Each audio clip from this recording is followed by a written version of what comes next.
Okay, so in this video we'll be taking a look at the important topics from the topic of geriatrics. पहले जो एक question पूछा जाता है about geriatrics की what is the difference between geriatrics and gerontology। तो एक तो हमें geriatrics की डेफिनेशन आनी चाहिए और इसका डिफरेंस पता होना चाहिए कि इसमें और gerontology में क्या फ़र्क है।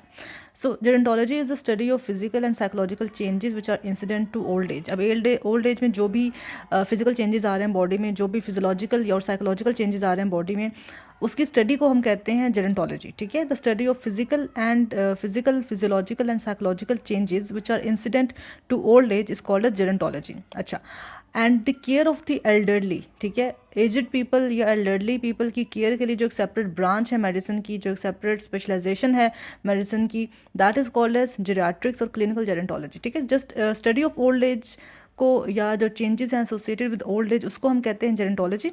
And the specialty which deals with the care of the elderly or the older individuals, that is called as clinical gerontology और geriatrics। ठीक है, तो अब हम geriatrics का और gerontology का डिफरेंस पता चल गया। अच्छा, इसके अलावा पूछा जाता है कि what are the health problems of the aged या एल्डरली लोगों की हेल्थ प्रॉब्लम्स क्या होती हैं। तो एक तो एजिंग प्रोसेस के साथ कुछ हेल्थ प्रॉब्लम्स जो एसोसिएटेड हैं, इसके अलावा कुछ लॉन्ग टर्म इलनेसेज होती हैं जो कि ओल्ड एज में शुरू होती हैं और फिर वो क्रोनिकली साथ रहती हैं। देन कुछ साइकोलॉजिकल डिस्टर्बेंसेज भी हैं जो आती हैं विद द इंक्रीजिंग एज। अच्छा, जो एजिंग प्रोसेस की वजह से एबनॉर्मलिटीज़ आ रही हैं बॉडी में, इसमें तो सिनाइल कैटरेक्ट है, ग्लोकोमा है, नर्व डेफनेस है जिसको हम प्रेसबैक्यूसिस भी कहते हैं, बोनी चेंजेस हैं, ऑस्टियोपोरोसिस की कंप्लेंट आती है, एम्फीसीमा है लंग्स रिलेटेड डिजीज़ में, और failure of special senses. Definitely जो स्पेशल सेंसेस होते हैं they do not stay the same, vision भी डिटोरेट करते विद ओल्डर एज। तो जो एजिंग प्रोसेस की वजह से एबनॉर्मलिटीज़ आ रही है उसमें तो कैटरेक्ट है, then we have glaucoma, we have nerve deafness, we have bony changes, we have emphysema and we have failure of special senses. जो लॉन्ग टर्म इलनेसेस हैं उसमें कुछ कार्डियोवास्कुलर डिजीज़ हैं like hypertension, atherosclerosis and thrombi.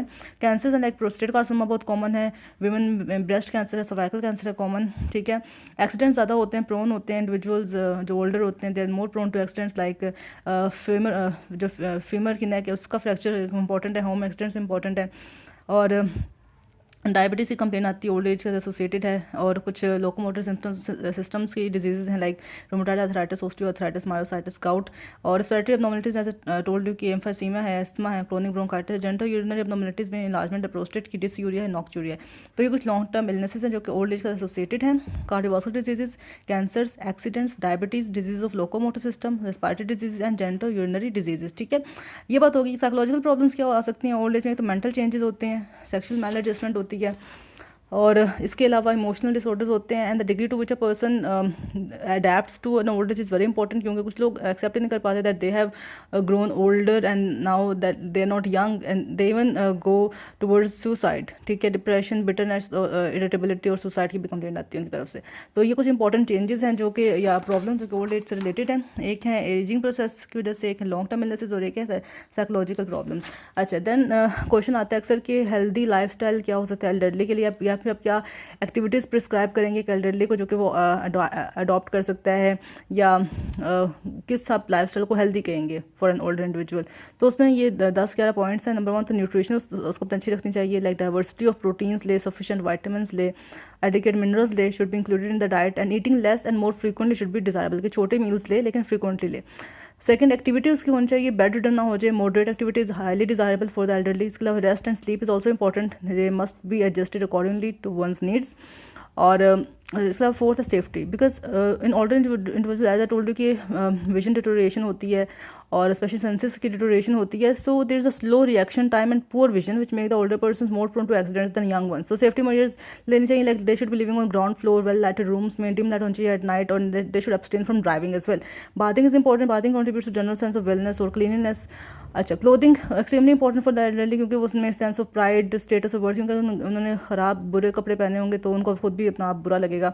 And clean clothing adapted to the season is extremely important in this regard. Religious activities भी उनकी होनी चाहिए ताकि वो साइकोलॉजिकली मेंटली इंगेज रहें।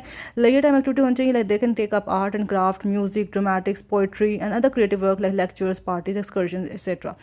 Medical services they should be available for that.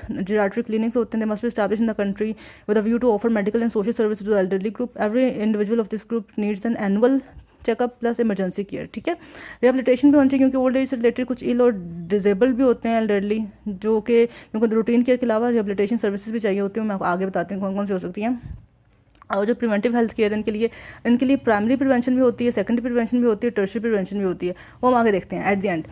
तो जो healthy lifestyle elderly के लिए हम प्रिस्क्राइब करते हैं, ये जो हेल्दी लाइफस्टाइल है फॉर एन एल्डरली, उसमें क्या क्या चीज़ें इंक्लूडेड है? एक तो उसका न्यूट्रिशन अच्छा होना चाहिए, एक्टिविटी होना चाहिए moderate, rest and sleep are important, safety is important, bathing, clothing, religious activities, leisure time activity, medical services, rehabilitation and preventive services.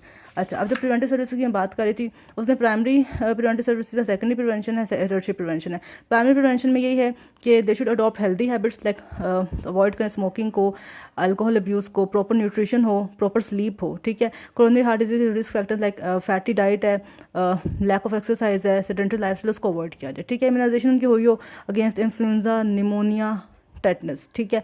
और इंजरी प्रिवेंशन लाइक वो मतलब जैसे पहले बताया कि ड्राइविंग ना करें, लाइटेड रूम्स में रहें, इस तरह से। और osteoporosis prevention like calcium, vitamin D का इंटेक करते रहें, ठीक है। सेकंड प्रिवेंशन में ये इनकी स्क्रीनिंग की जाए regularly for diabetes, for hypertension, for cardiovascular diseases, for colorectal cancer, cervical cancer, breast cancer, urinary incontinence, और स्ट्रोक प्रिवेंशन के लिए मतलब उनका कार्डियक वर्कअप भी होता रहे। टर्शियरी प्रिवेंशन तब करते हैं जब मतलब they are disabled, they are ill and now need rehabilitation services. Rehabilitation services हम प्रोवाइड कर सकते हैं regarding their physical deficits, regarding their cognitive deficits, functional deficits, and they should be introduce towards a good support system, ताकि उनकी जो autonomy है, sense of autonomy है, उसका लॉस ना हो। They should not be dependent on others, ठीक है। उसके लिए हम फिजिकली उनको रिहेबिलिटेट कर सकते हैं, साइकोलॉजिकली कर सकते हैं, कॉग्निटिवली कर सकते हैं, और फंक्शनल रिहेबिलिटेशन कर सकते हैं। सो या that is about the topic of geriatrics. I hope it was helpful for you guys.